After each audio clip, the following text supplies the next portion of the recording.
안녕하세요. 주거권 보장을 위한 연속 간담회 시정 사회를 맡은 진선미 국토교통위원장실 비서관 배은혜라고 합니다. 간담회 시작에 앞서서 먼저 저희 진선미 국토교통위원장님 모시고 인사 말씀 전해 듣는 걸로 시작하도록 하겠습니다. 네, 너무 반갑습니다. 그동안 미래주거 추진단 위원으로 또 활동 열심히 해주셨고, 근데 이제 그때 논의됐던 것들이 너무 좋은 내용들이 많은데 그거를 좀 더 많은 분들께 공유하고 싶어서 사실은 저희가 이렇게 연속 간담회를 4번에 걸쳐서 지금 준비를 하고 있었습니다. 오늘 주제는 늘 말씀해 주신 것처럼 지역 균형 발전과 고령화 시대의 주거권 보장이라는 주제로 이렇게 진행을 하고 있는데요. 오늘이 그 2번째 날이기도 합니다. 각 영역에서 정말 최고의 전문가 분들을 오늘 모시고 내용들을 나누고자 할 텐데요. 이 내용들이 조금 더 이제 또 어찌 보면 대한민국의 정치 사상 또 새롭게 대선이 또 지방선거가 내년에 준비가 되고 있기 때문에 각 후보로 나오시는 분들이 또 공약이나 새로운 정책적 비전들을 고민하고 계실 아주 중요한 시점이라서 오히려 어쩌면 전문 영역에서 가지셨던 문제점과 여러 제안들을 좀 널리 알려놓는 게 또 그 어느 때보다 중요하지 않나 이런 생각을 해봤습니다. 바쁘신데도 이렇게 와주셔서 또 오랜만에 뵈니까 더 좋고요. 오늘 진지한 논의의 자리가 됐으면 좋겠고, 오늘 코로나로 지금 국회가 난리입니다. 그래서 더더욱 건강하셨으면 좋겠습니다. 고맙습니다. 네, 위원장님 인사 말씀 감사드립니다. 다음은 바쁘신 중에도 직접 이 자리에 함께 해주신 여러분들에 대한 소개를 올리도록 하겠는데요. 많은 위원님들께서 관심을 갖고 오늘 참석해 주시겠다는 말씀을 주셨는데 갑작스럽게 이렇게 코로나 확진자들이 좀 나오는 바람에 참석이 좀 어려우시다고 연락을 좀 급하게 받았습니다. 양해를 부탁드리고 지금 이 줌 시스템으로 저희 당의 박영순 의원님도 함께하고 계시다는 점 알려드리도록 하겠습니다. 네, 그러면 본격적으로 간담회를 시작을 할 텐데요. 간담회는 이제 앞서 말씀드린 대로 총 4차례에 걸쳐서 진행될 예정이며 오늘이 그 2번째 자리입니다. 주제는 지역 균형 발전과 고령화 시대의 주거권 보장이라는 것인데요. 3분의 전문가를 모셨습니다. 소개해드리겠습니다. 이현숙 연세대 명예특임 교수님이십니다. 안녕하세요. 송미령 한국농촌경제연구원 선임연구위원이신데요. 포용성장 균형발전연구단장님이시기도 합니다. 네, 반갑습니다. 네, 감사합니다. 조영태 한국토지주택연구원 선임연구위원님도 함께해 주시고 계십니다. 네, 3분의 발제 각각 한 20분씩 총 1시간 같이 듣고요. 이후에 발제자분 소개들까지는 제가 사회를 맡고 발제가 다 끝나고 자유토론에 들어가면 저희 송미영 단장님께서 좌장을 좀 맡아주시겠습니다. 네, 그러면 첫 번째 발제로 이현숙 교수님 모시고 듣도록 하겠습니다. 박수로 맞아주세요. 네, 안녕하세요. 저출 산초골 영차성장 시대 주거권 실현 방안이라는 제목으로 얘기를 할 연대 이현숙입니다. 저는 삶과 공간화, 또 커뮤니티 재생, 주거복지 시스템, 또 미래, 주거환경, 고령층주택 이런 분야들에 대한 연구를 지속을 해와서 그 관점에서 얘기하도록 하겠습니다. 사실 주거권인데요. 주거권에 관한 문제는 살 수 있는 주택이 있는가, 물리적으로 접근 가능한가, 경제적으로 접근 가능한가, 또 물리적으로 안전한가, 심리적으로 안전한가, 그리고는 나아가서는 삶의 질을 보장할 수 있는가, 삶의 질을 지속적으로 보장할 수 있는가, 이런 과제라고 생각을 합니다. 지금 현재 우리나라의 국토 불균형에 대한 발전에 관한 상황은 너무나 잘 아실 거고, 특히 지금 인구 감소로 점점 유휴 공간화, 유령 도시가 될 그런 어떤 도시들이 굉장히 이제 뒤에서 즐비하겠죠. 그리고 수도권을 중심으로 해서 굉장한 불균형이 이루어지고 있고 여기에다가 소득 양극화가 계속 가속되고 있기 때문에 사회적 문제가 심각하리라고 모두들 사실 알고 있고 걱정하고 있습니다. 더욱이 우리나라 자체 초고령 장수명 사회로 지금 빨리 들어가고 있고 그 다음에 외부적으로는 다양한 이유로 다문화에 대한 도전을 할 수밖에 없는 사회로 가고 있는데 그럼 이런 상황에서 우리는 주거를 공급할 때 어떻게 사회 문제를 빨아들일 수 있는 흡수해서 자체로 매스킹 효과가 있는 스폰지 효과가 있는 주거 공급을 어떻게 할 것인가 하는 것이 미래 이슈라고 할 수 있습니다. 이미 코로나로 인해서 우리는 어영부영하고 있다가 코로나로 해서 밀쳐져서 미래에 대한 것이 20-30년 동안 앞당겨졌다고도 합니다. 근데 문제는 이 코로나 현상이 일종의 일시적인 매스킹 효과를 지니고 있지만 이것이 점점 걷어지고 나면 무엇이 그럼 그 다음에 굉장한 이슈로 등장할 것인가 이거에 대한 생각을 하고 미리 대비해야 하는데 그 중심에 있는 핵심적인 것이 초고령화 이슈라고 생각을 합니다. 우리나라는 이미 전 세계에서 에이지퀘이크, 지진이 아닌 인구로 인한 지진의 영향을 타격을 받을 제1국으로 꼽히고 있죠. 그리고 우리나라의 국토를 보면 이미 불균형 현상이 60-70%가 지금 세태지역에 더 이상 이전과 같은 개발을 할 수 없는 상황에 있는 것이 많고 거기에는 정말 일상생활을 서커스처럼 하시는 고령자들이 너무나 많다. 근데 이들의 삶이 어떻게 이제 국가적으로 개인적으로 위기를 갖고 올 것이냐. 그럼 국토부에서 궁극적으로 해야 할 거는 어떻게 하면 미래지향적으로 문제를 해결할 수 있는 주택을 만들어야 되느냐 하는 것과 기존에 우리가 손댈 수 없는 더구나 사적인 영역에 있는 주택들은 어떻게 개선할 건가 이게 심각하게 논의돼야 하는 시점입니다. 더구나 고령자고 노인은 다르죠. 노인은 인생 후반기에 있는 분들이고 그 다음에 장애인은 어느 세대에 걸쳐서 다 있죠. 그런데 문제는 고령 인구도 갈수록 증가하지만 이제 장애 인구 중에서도 거의 46.7%가 고령화되어 가고 있는데 이것이 굉장히 심각한 또 위기를 불러오리라고 예상을 합니다. 그리고 이걸 좀 사회적으로 보면 우리가 태어나서 점점점 공부를 해서는 어떤 역량을 강화시켜서 사회의 여러 위치에서 일을 하죠. 그러나 우리가 정해진 사회적인 정년에 의해서 많은 사람들이 내려오게 돼 있습니다. 근데 내려오면서 장수명 사회에 누적되는 이 인구가 정말 이 그림에서 보다시피 혹과 같은 그런 엄청난 비중을 가지고 있다 하는 겁니다. 그리고 이제 65세 인구는 누구나 다 노인은 다 주변에 있고 다 안다고 생각하시지만 우리가 한번 면밀히 들여다보면 어떻게 신체적인 어떤 세태는 어떻게 되고 기능적인 세태는 어떻게 되고 있는지 심리적으로 정신사회적으로 그 다음에 사회적으로 어떻게 되고 있는지는 총체적인 사실은 기능 세태에 갈 수밖에 없는데 이들이 가지고 있는 질병이 보시다시피 이렇게 굉장히 많고 50% 훨씬 넘는 이상이 질병을 3개 이상 보유하고 있고 70%에 육박하는 인구가 2개 이상의 우리나라는 질병을 갖고 있기 때문에 이 장수병 사회는 굉장히 위험한 유병 장수 기간이 될 수 있다고 하는 것입니다. 그리고 이제 의료 시스템만 보더라도 이미 2030년에는 47.2%를 차지하는 92조, 그 다음에 2060년에는 391조는 몇 년 전에 국가 전체 예산입니다. 그럼 이 의료 시스템이 당연히 붕괴될 수밖에 없는 그런 위험, 우려를 할 수밖에 없는 거죠. 그런데다가 노화로 인해서 알다시피 기능장애, 근육도 없어지고 근력도 빠지고 힘이 약해지고 이런 분들이 지금 기존에 있는 노후주택에 또 더구나 비정상적인 건물이 많죠. 거기서 유지관리도 잘 안 되죠. 이런 데서 산다고 하는 것은 위험성이 노출이 된 일상생활에서 살게 하는 거나 마찬가지인데 중요한 거는 우리가 OECD 국가적 노인 빈곤율이 최고인 47%에 가깝다는 겁니다. 그렇다면 상당히 많은 물론 돈이 많으신 경제적으로 괜찮으신 노인들도 있겠지만 대부분의 취약계층에는 사실 고령자들이 압도적으로 많을 거다라는 걸 유추할 수가 있습니다. 그러면 이들을 위해서 그럼 국가가 예산이 있냐? 없어요.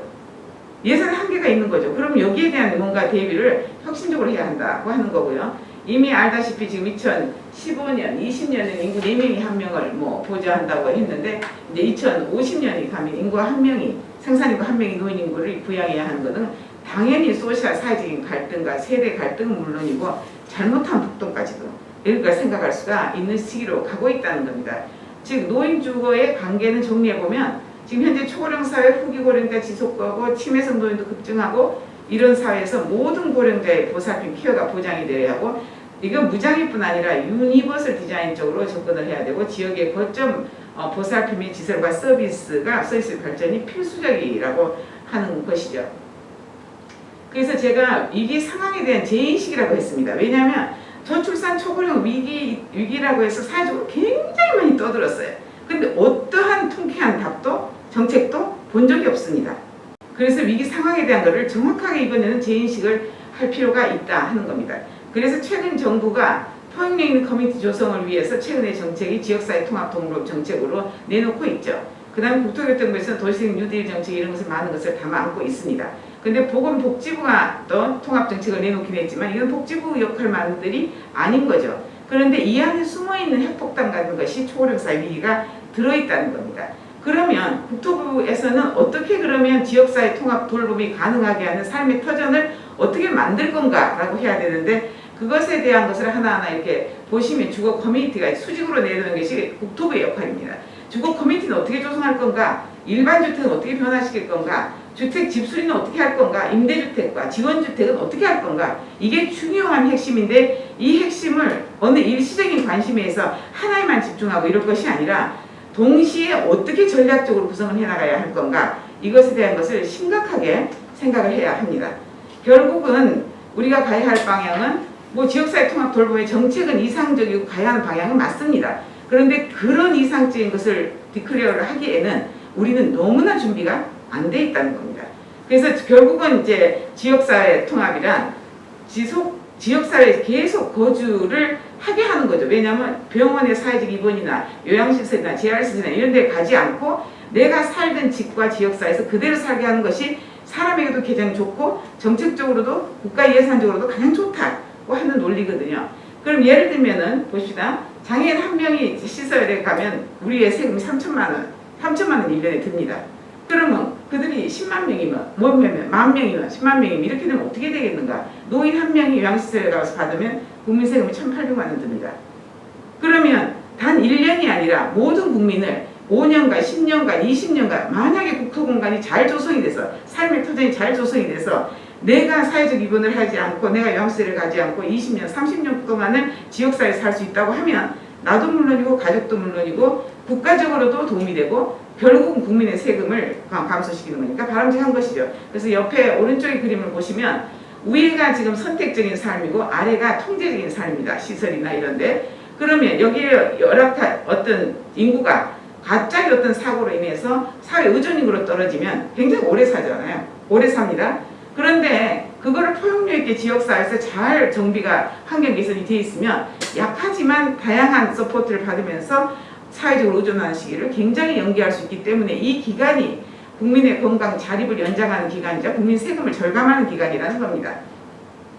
사실 이제 고령화 사회에 대비해서 WHO에서는 국제적으로 지금까지 만든 도시는 인구가 고령자 중심이 아닌 일반적인 것이었다. 그래서 어떻게 고령 친화로 바꿀 것인가라고 하는 고령 친화 도시를 전 세계에 확산하고 있고 또 한쪽으로 보면 아일랜드에서는 정말 과감한 정책을 했죠. 앞으로 가만히 보니까 수십 년 이내에 어느 주택이든 장애나 생활기능을 가진 사람들이 떨어져서 굉장히 오래도록 살 거다. 그러니까 아예 전 국토의 주택을 모든 주택을 아예 유니버설 디자인 주택으로 하겠다고 디클레어 했습니다. 그리고 어마어마한 준비를 했습니다. 그리고 모든 이해관계자에게 이러한 정보를 전달하고 하는 저 생각은 유니버설 디자인 홈청인 것 같아요. 엑셀런스, 센터 오브 엑셀런스인데요. 그런 걸 만들어서 굉장히 과감하게 퍼뜨리고 있죠. 이거는 준비를 그만큼 잘했다는 겁니다. 그래서 굉장히 아주 놀랄만한 그런 어떤 미래를 바라보는 정책이 아닌가 싶습니다. 그 다음에 또 미국은 어떨까요? 미국은 지원주택, 서포티브 주택이라는 걸 오래도록 실험을 했습니다. 그래서 실험을 해서 많은 결과들을 내고 있는데 결국은 어디에 착안한 거냐고 하면 인구의 20%가 인구의 국민의 내가 하는 비용의 60%를 사용하더라. 이렇게 돼서는 지금 큰일 나겠다는 거죠. 그래서 과감하게 주택을 치유의 약에 대한 개념으로 주택을 안정적으로 우선 시켜주고 그 안에서 그분들의 필요한 서비스를 지속적으로 하게 했더니 지금 보시면은 하스피탈, 병원 지금 이 지역사회 통합돌봄이 사회적 입원 줄이는 거잖아요. 병원에 입원하는 율을 23%를 줄이고 그 다음에 또 이머전시, 응급실에 가는 것도 33% 그리고 결국은 시설에 가는 것을 45%나 줄였다고 하는 거는 이거는 엄청난 엄청난 실증적인 결과가 있는 거죠. 그래서 지금 이 지원주택이 그럼 지원주택을 어떻게 그럼 보급하느냐 하는 것에 그럼 이게 복지니까 너네가 복지부 해서 해라가 아니라 이건 주택이 정책적으로 우선적으로 시도를 한 겁니다. 그래서 신축 건물도 계획을 하고 그다음 리모델링 계획 건물도 해주고 기존 건물 유형을 사용하기도 하고 기존 주택을 또 사용하기도 하고 굉장히 다양한 정책적인 어떤 시도를 한 거죠.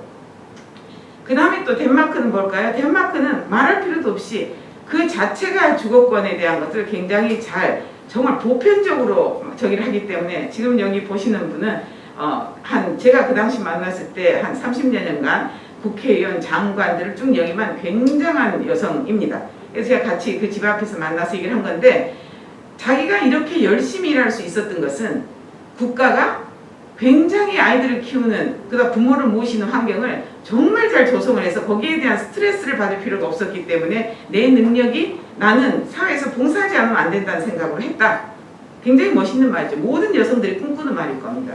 그런 식으로 각 국가마다 대비하는 전략이 다른데 우리나라는 과연 어떻게 하고 있는가를 질문을 하고 싶습니다. 그 다음에 그렇다면 이제 주거복지 인프라를 그럼 우리는 어떻게 구축해야 되겠나? 사실 구토교통부, 보건복지부 사이에서 굉장히 애매했던 게 주거복지였고 이리 튀고 저리 튀고 거의 사각지대에 있습니다. 그런데 앞으로의 방향은 왼쪽이 주택이고 오른쪽이 케어라고 시설이라고 하면은 이전에 40년, 60년 동안 그 서양에서 발달해온 것은 시설에서부터 일단 어코모데이트해서 계속 거기에 필요한 서비스를 그게 적정하지 않으니까 이렇게 주택을 향해서 퍼져오고 있었는데 이제는 주택에서 내가 필요한 서비스를 가질 수 있도록 방향이 바뀌는 겁니다. 그러면 누가 이 컨트롤의 저기를 가지고 있을까요? 복지부가 아니라 국토교통부 쪽에서 주거공간의 삶의 터전 인프라는 확실하게 구축을 해야 한다는 겁니다. 그러면 이제 이 시점에서 우리가 생각을 좀 정리해 볼 필요가 있어요. 이게 순환형 생애주기 이론입니다. 우리는 태어나면서부터 쭉 저렇게 자라다가 사회에서 일을 하다가 점점점 이제 점점 약해져서 쭉 이렇게 다시 돌아가서 누구나 다 생애 마감을 합니다. 저건 100살 때만 제가 그려본 겁니다. 자, 그렇다고 하면 우리는 100세 플러스 알파 시대에 살고 있잖아요. 이미 제 주변에 저희 친정어머니도 97, 그 다음 저를 여전히 또 도와주신 할머니도 107, 106이에요. 그러니까 이런 굉장히 이게 비일비재합니다. 그럼 120살까지 사는 게 앞으로 보편적이라고 치면 저기 보세요. 선을 보세요. 이렇게 쭉 태어나서 전부 다 많은 것이 성장하다가 다시 쇠퇴해서 돌아오잖아요. 그러면 우리가 18살에서 돈을 벌어서 80세까지 일한다고 해도 인구의 절반 누가 먹여 살릴 거냐 하는 건데 우리 상황이 그렇습니까? 아닙니다. 우리는 어떻게 일하고 있습니까? 20대, 30대 가서 지금 돈 벌기 힘들고 50대만 되면요. 그때부터 슬슬 리타이어해요. 지금 제가 60까지 그려놓은 게 맨 왼쪽입니다.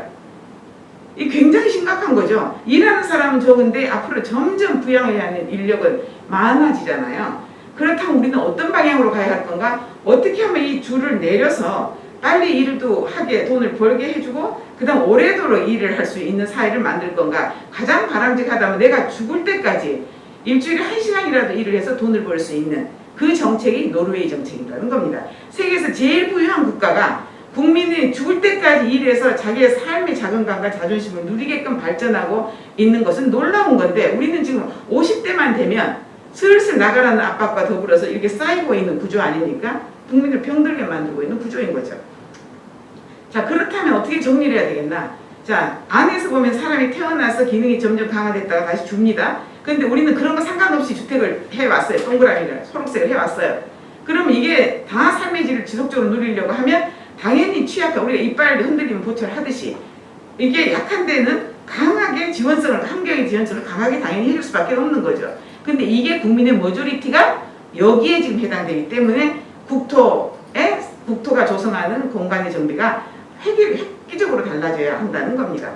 자, 그랬을 때 우리가 생애 주기를 한번 볼까요? 생애 주기 오른쪽 걸 쭉 한번 보셔요. 보시면 태어나서 어린이를 위한 우리가 돼 있는가? 어린이를 키우는 육아를 지원하는 가구를 지원하는 어떻게 저기를 펴고 삶의 터전 만들고 있는가? 일반 가구에 대한 요구는 어떤가? 고령자, 독거노인 고구 많죠? 그 다음 고령자를 같이 사는 사람들 많죠?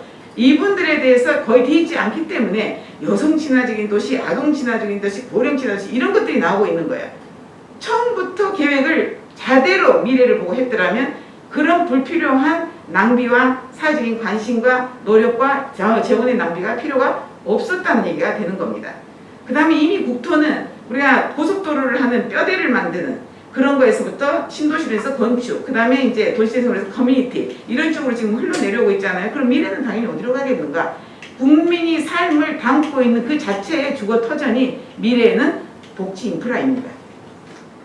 자, 그렇다고 하면 우리가 우리나라 아파트 공화국이라고 하는 우리나라를 한번 볼까요? 우리나라 아파트는요, 저대로 두면 그냥 예비노인, 정기노인, 후기노인, 치매노인까지 쫙 가면은 그 자체가 앞으로 요양시설이 됩니다. 그럼 우리가 어떤 인터벤션을 하는가? 어떤 인터벤션을 기획하고 있는가? 과연 그런 혁신적인 시도를 어딘가에 실험을 하고 있는가? 이건 공사가 해야 되는 거죠. 국회하고 공사, 국토부하고 공사가 해야 되는 거죠. 그 다음에 지역사회 통합 돌보면요, 이런 거예요. 내가 아파도, 부부가 지금 햄찌가 타고 나와 있잖아요. 내가 아파도 이렇게 쭉 지나갔더니 진짜 분수도 나오고 뭐하고 완전히 바이탈한 환경이잖아요. 그런데 내가 젊은 사람 본다고 돈을 냅니까? 안 내요. 제일 중요한 거는 지역에 쇠퇴지역을 가면 뭘 하고 싶습니까? 하면은 어린애 울음소리가 듣고 싶다가 첫 번째 답입니다. 그렇다고 하면 이렇게 돈을 안 내는 자연스러운 관찰에서 내가 늙어가고 죽어갈 수 있다고 하는 것은 행복인 거죠. 이게 소위 얘기하는 주거권, 여기 앞에 주거 써놨죠. 주택의 가치랑 디센트럴라이제이션, 내가 있는 장소에서 내가 필요한 서비스를 자동적으로 생애주기에 필요한 서비스를 자동적으로 유연하게 받을 수 있게 휴먼 디그니티를 유지하면서 사는 것이다. 이게 전 국민이 바라는 거예요. 자, 그렇다고 하면 우리나라의 공급, 취약계층형 공급은 어떻게 돼 있나? 정권이 바뀌면서 저기 이름만 달랐어요. 뭐 국민임대주택, 그 다음에 보금자리주택, 행복주택 달렸는데 점점 사회적인 보이스 때문에 점점 소득계층이 올라가고 있어요. 그럼 그 중간에 뻥 뚫려 있는 이거를 어떻게 할 건가? 취약계층이 말을 안 하니까 아니에요. 이들이 전부 다 잘못되면 전체 국민의 세금으로 확산된단 말입니다. 그럼 이 맨홀은 어떻게 지금 해결할 건가 하는 이슈도 중요하죠. 그리고 이제 일반 사람들이 지금 은퇴를 했어요. 대부분 첫 번째 은퇴가 나왔습니다. 은퇴를 한다고 치면 이분이 은퇴를 하는 순간 수입은 팍 줄어들죠. 그러면서 어떻게 돼요? 계속 지금 의료복지 그 기간에서 앞으로 살 날은 의료복지 수요 증가가 계속 올라가고 한쪽으로는 헬스케어 인력이 절대적으로 부족하게 내려갑니다. 그럼 이분은 어떻게 살 건가? 더구나 거기에도 국회 예산 정책까지 떠났듯이 2034년에 국가 파산 위기 경고가 또 있잖아요. 그 다음 국민연금이 45년부터 고갈돼서 60년대 고갈된다고 하는데 그게 5년 앞당겨지고 있잖아요. 그러면 이 기간이 어떤 기간에 지금 은퇴한 사람들은 살 것인가? 그리고 내가 70, 80까지 살다가 이 정도 살면 되겠다고 했는데 생각 외로 계속 사신단 말입니다. 그럼 그때의 삶은 잉여인간이 되는 거죠. 이게 지금 한두 명이 아니라 어마어마한 국민의 대다수가 이렇다는 겁니다. 자, 그렇다고 하면 이제 우리가 주거복지를 위해서 전반적으로 어떻게 해야 되겠나 하는 거 보면 왼쪽이 공공위주고 그 다음에 민간협력이고 민간위주로 된 주택이 이제 개발되고 오른쪽으로는 서비스가 불필요한 사람, 그 서비스가 필요한데 주택에서 제공받냐 시설에서 제공받냐 아니면 필요하나 방치되고 있냐, 밑에 주택도 마찬가지다. 필요한데 방치되고 있는 사람이 많냐. 지금 저는 현재의 상황이 이렇다고 생각합니다. 그런데 앞으로 지금 미래의 방향은 이게 지금 애니메이션이 안 되네요. 미래의 방향은 이러한 서비스가 필요한 사람들이 점점 이렇게 오고 궁극적으로는 주택에서 제공되는 게 제일 많아질 거고요. 공공이 아니라 민간의 위주 또 이런 주택들이 많이 활성화돼서 각각 제대로 원하는 쪽에 이렇게 다 파디션이 돼져야 이게 바람직한 사회가 아닌가. 그리고 이제 지금 20년 오늘부터 시작한 국토 앞으로 우리나라 종합정비 인구 감소 시대에 어떻게 국토를 재정비할 건가에 관한 것이 20년의 계획이 들어있습니다. 근데 거기에는 많은 좋은 아이들이 들어있습니다. 근데 중요한 거는 이거를 확실하게 앞당길 수 있는 방법은 없는가? 미사 여구가 될 수도 있는 거거든요. 그럼 이걸 확실히 앞당길 수 있는 방법은 있는가? 그 다음 이들을 위해서 과연 실험을 하고 있는가? 정말 궁금한 게 주거복지를 담당하고 있는 부서와 공사와 과연 미래에 대한 실험을 얼마큼 하고 있고 국민이 납득할 만하게 이게 맞아요 하고 박수 칠 수 있는 합의할 수 있는 주거 유형들이 나오고 있는가? 그 다음 여기 보시면은 뭐 일자리 연계형 고령자 임대주택 그 다음에 에이징 인 플레이스, 에이징 저기 다 있잖아요. 그런 말들은 소득과 연결할 수 있는 주택 이런 얘기들이 나오고 있는데 이게 정말 말만인지 진짜 이렇게 생각하고 뭔가 어딘가인가 실험을 하고 있는지 그게 궁금하다는 겁니다. 자, 그렇다고 하면 우리나라의 취약계층을 위한 이제 주거복지 이 모델은 큰 그림 이렇게 갈 수 있어요. 지금 우리가 단독주택 다세대 아파트로 나뉘고 있잖아요. 그럼 이들이 다양한 계층들이 삶의 그 계층에 맞춤형으로 가야 할 수 있죠. 그럼 앞으로 어떻게 고령 진화형으로 맞춤형 수요자 맞춤을 할 건가 하는 거는 개조를 하는 문화 신축이나 가면 될 것이고, 그 다음에 그럼 미래를 위한 새로운 주택이 뭐가 있을까요? 소규모 공동체 주택과 그 다음 그 공동주택에서 거주자들이 필요하게 서비스를 필요하게 되면 자연적으로 지원주택이 될 수 있는 그런 것들을 장치를 해놔야 하는데, 저는 후자의 이 부분이 우리나라의 초고령 사회 대비를 핵심적으로 할 수 있는 부분이라고 생각을 합니다. 자, 그렇다면 지금부터는 그럼 지역사회 통합 돌봄이 가능하게 하는 삶의 터전을 어떻게 만들 건가를 이 하나하나의 하이라키별로 저기를 한번 짚어보도록 하겠습니다. 자, 우리나라에는 여러 가지 저기가 필요하죠. 문화도 필요하고 건강도 필요하고 복지도 필요하고 사회 참여 경제에 수없이 많은 고령자들의 요구가 있습니다. 근데 그걸 공동으로 담아줄 수 있는 것은 커뮤니티죠. 그러면 각 주택마다, 이게 각 건물마다 이게 커뮤니티 공간을 어떻게 조성을 하고 이걸 종합적인 커뮤니티로 어떻게 연결하고, 이 종합적인 커뮤니티는 전국의 사회복지 서비스를 어떻게 쫙 소방차에 뭐 비상 저기가 가듯이 갈 수 있게 하느냐는 그런 스킴이 필요한 것이고요. 그 다음에 두 번째, 그럼 일반 주택은 어떻게 할 거냐 하는 거는 무장애는 기본이고, 그 다음 어떻게 아일랜드처럼 유니버설 디자인화해서 이걸 어떻게 이거를, 우리나라는 지금 무장애 가이드라인 하는 것도 지금 전전긍긍하면서 지금 발전하고 있는데, 그거보다 훨씬 뛰어넘는 그런 어떤 정책은 어떻게 만들어져야 할 거냐. 그리고 모든 공공임대주택가 만들어질 때는 이 지금은 목적이 별로 없어요. 그냥 제공한다는 목적인데, 이렇게 보면 앞으로는 자율적인 자립적인 왼쪽이 X축이고 Y축이 서비스가, 복지 서비스가 필요한 의존적 상황이 앞으로 진전이 될 거란 말입니다. 그러면 첫 번째 목적은 이들이 어떻게 많은 대다수 국민들에게 의존하지 않는 인구가 되도록, 그리고 삶의 활성화를 느낄 수 있도록 자율 커뮤니티가 어떻게 되느냐 하는 것을 지향을 해야 되고, 그 다음에 점점 서비스 요구가 높아가면 에이징 인 플레이스, 어떻게 하면 되도록 집에서 케어를 할 수 있게 해줄 수 있겠나 하는 거를 도모를 해야만 됩니다. 그런 다음에 이제 공동체 임대주택입니다. 공동체 임대주택은 혼자 있는 사람이 혼자 놔두게 고립되지 않고 우리라는 틀 속에 개인의 프라이버시를 누리면서 살 수 있게 해주는 것인데요. 이런 거죠. 그러니까는 이제 지금에 있는 방법이 아닌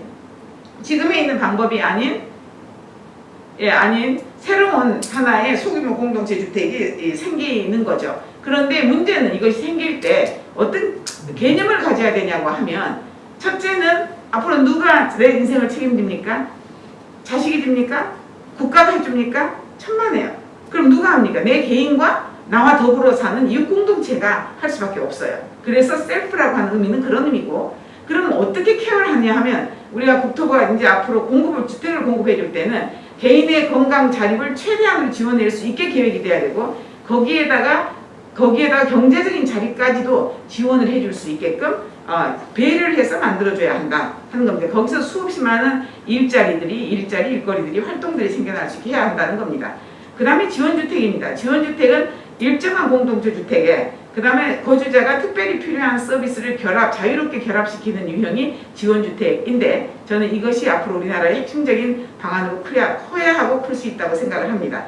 그래서 이 집은 함께 거주한 주택이 있고, 거기 각각의 계층마다 살고 있는 거주자마다 서비스가 붙는 유형입니다. 그렇다고 하면 지금 정부가 지향하는 걸 볼까요? 맨 왼쪽이 뭡니까? 아주 열악한 상황에서 지금 여기 있는 분들이 많아요. 지금 총 47만 명이 있죠. 근데 그런 분들이 제일 먼저 시설로 갈 거잖아요. 그럼 시설로 가는 걸 막자 하는 겁니다.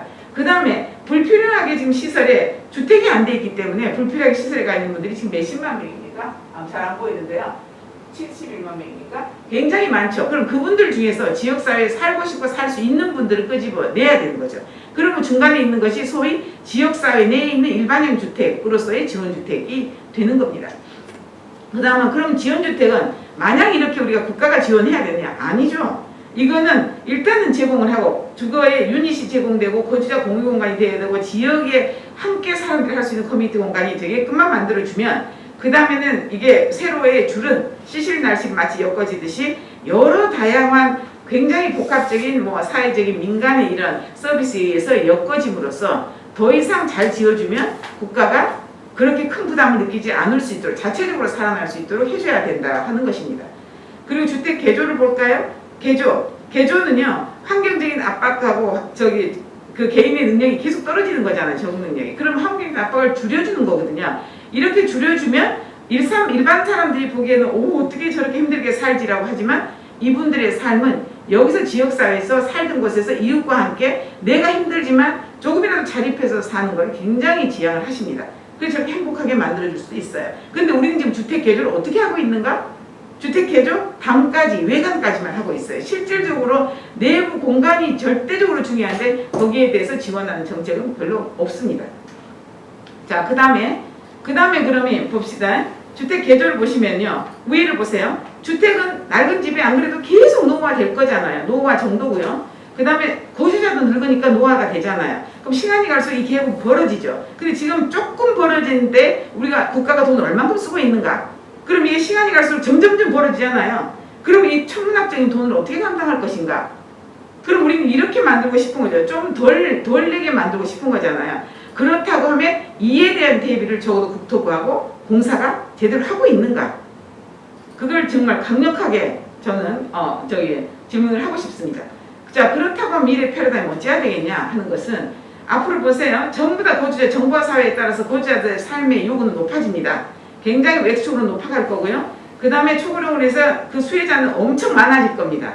그런데 지금 현재의 상황은 빨간 거, 저 정도의 예산을 갖고 움직이죠. 그럼 앞으로 가면은 천문학적으로 불어나지 않겠어요? 그럼 못 감당하죠. 국민이 세금을 못 내겠다는데. 그러면 이거를 어떻게 하면 점점 오히려 역으로 줄어들게 할 수 있느냐 하는 방안을 아주 현명하게 모색을 해야 되고, 이 방법이 디지털 기술을 활용하는 방법과 하나는 거주자들이 스스로 주변 사람들에게 일자리를 만들어내서 거기서 흡수하게 하는 그런 방법들이 있습니다. 그래서 그런 방법을 모색해야 된다는 것입니다.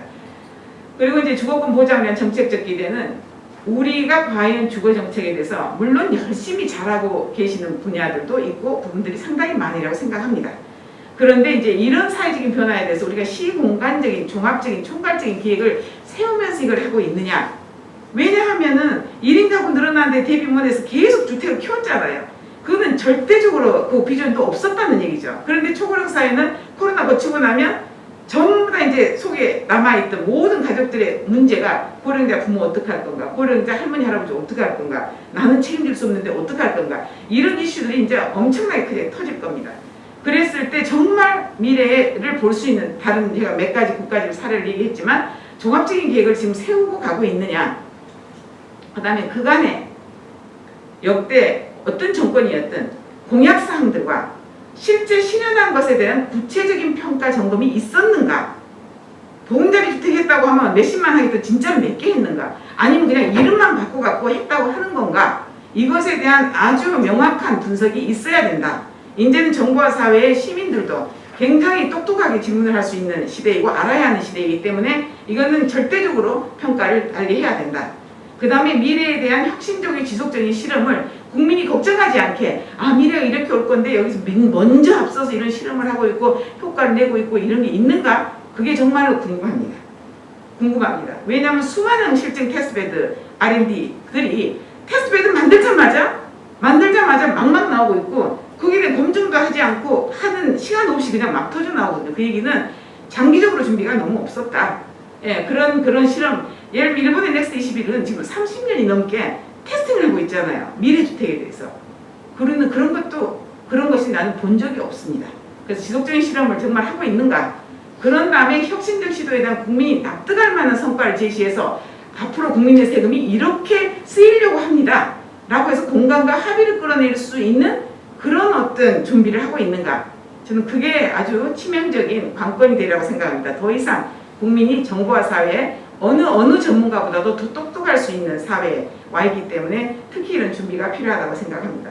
그 다음에 이제 위닝 전략, 이거는 큰 방향이에요. 근데 고비용 시스템이 있고 우리가 저비용 시스템이 있고 한쪽은 획일적 고정 서비스가 맞춤형 유동적 서비스가 있죠. 그럼 기존이 위에 고비용의 획일적 고정이라면 지금 앞으로 미래는 그냥 저비용에 맞춤형 유동적으로 갈 수밖에 없다. 그리고 또 하나는 사회통합 이슈고 하나는 자립에 관한 이슈입니다.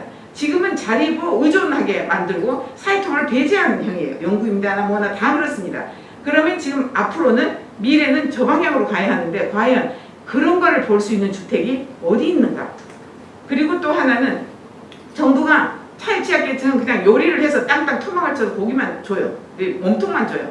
근데 중요한 거는 지역 친화적으로 지역에서 받아들일 수 있게 방향을 그 사람들이 원한 그분들이 지역에서 원한 주민 친화성으로 만들 수 있게끔 출범을 시키는 게 필요하고 다 만들어 놓으면 그냥 알아서 쇠퇴하든지 말든지가 아니라 지속 가능하게 운영되고 활성화돼서 정말 기분 좋게 잘 살 수 있는 주거권이 보장될 수 있도록 살게 해줄 수 있는 꼬리를 만들어 주는가 이게 중요한 거죠. 그래서 머리와 꼬리를 만드는 정책이 필요하다. 그러면 뭐가 되겠냐? 크게는 주거공동체. 주거공동체라고 하는 것은 사회적 자본입니다. 사회적 자본은 문제 해결의 핵심입니다. 그럼 공동체를 어떻게 육성해 주냐? 그 다음 한쪽으로는 이게 국가가 더 이상 누가 되지 않게 자율적 공동체를 어떻게 만들어 주냐? 또 한쪽으로는 사회통합적 공동체는 어떻게 할 수 있게 해주냐? 이런 것이 면밀히 계획이 되어야 한다. 그럼 궁극적으로는 우리가 앞으로 나갈 방향은 지금 현재가 의존적 시민, 공급적 프로그램, 지원성이 낮은 건축시설 얘기합니다. 시설이 국가 부담에 높고 불안하고 치밀한 사회를 만든다고 하면 앞으로 국토의 방향은 국가 부담이 적고 국민에게 활기를 좀 삶을 줄 수 있는 지원성이 높은 시설, 즉 건축이 굉장히 건축 공간과 이런 게 잘 돼야 된다는 얘기고, 그 다음 그 안에서 사람들은 어떻게 길러지고 그 다음 자생적으로 어떤 컨텐츠가 길러질 것인가 하는 방향으로 가야 한다. 그래서 이런 하드웨어와 휴먼웨어와 컨텐츠웨어가 통합적으로 잘 돌아가야 되는데, 그럼 국토부는 하드웨어 주로 담당하잖아요. 그럼 하드웨어는 담당하면 우리만이 아니다가 아니라 이 하드웨어가 휴먼웨어와 컨텐츠웨어를 어떻게 잘 지원해 줄 수 있을까에 대한 생각을 가지고 앞으로 하드웨어를 만들어야 된다는 겁니다. 제가 마지막으로 링컨 얘기 또 한번 하겠습니다. 링컨이 미국의 전체 땅들이 다 차지하지 않았을 때, 자본주의가 완전히 막 잠식하고 하지 않았을 때 제일 먼저 뭘 했냐고 하면 이 땅은 미래 세대를 위한 땅이다라고 해서 디클레어해서 엄청난 땅을 각 주마다 확보를 해놨습니다. 그것이 전부 다 오늘날의 스테이트 칼리지가 됐고 저렴 공급에 국민들에게 영향을 기르는 그런 어떤 역할을 한 겁니다. 시대마다 가야 하는 인프라의 설정이 있는 거죠. 그러면 앞으로 미래에 대한 일정 인프라는 뭘까요? 고속도로를 만드는 거 아닙니다. 각각의 국민이 살고 있는 그 동네 환경을 어떻게 내가 죽을 때까지 친밀하게 지속적으로 살 수 있게 해줄 수 있을까? 국민이 사는 그 장소에 복지적인 인프라들을 만들어주는 거, 이게 미래의 방향이라고 생각하고, 우리도 그런 비전이 있는 앞으로의 정책과 시도를, 혁신적인 시도를 보았으면 좋겠다 하는 얘기로 마무리를 하도록 하겠습니다. 네, 고맙습니다. 네, 이현숙 교수님 열정의 발전 너무 감사드리고요. 네, 정말 앞으로 이런 고령화 사회가 된다는 이런 예측이나 이런 진단들이 과거로부터 참 있었는데, 이제 정말 교수님 말씀을 들으니까 정말 눈앞에 닥쳤다라는 생각이 들고 그에 대한 대비가 필요하겠다라는 생각이 듭니다. 네, 두 번째 발제로는요, 송미영 한국농촌경제연구원의 포용성장 균형발전연구단장님으로부터 이 균형발전과 도농 상생의 전략에 관해서 발제를 전해드리도록 하겠습니다. 네, 말씀을 시작하겠습니다. 저는 이제 균형 발전, 그런데 그것을 도농 상생의 전략으로 좀 만들 수 있는 방법, 요거를 좀 이야기를 드리고자 합니다. 그리고 지금 이것은 막 진행되는 일이기도 해서요. 또 의원님들이 좀 많이 도와주셨으면 하는 그런 바람도 있습니다. 드릴 말씀 이렇게 한 3가지 덩어리로 준비를 했고요.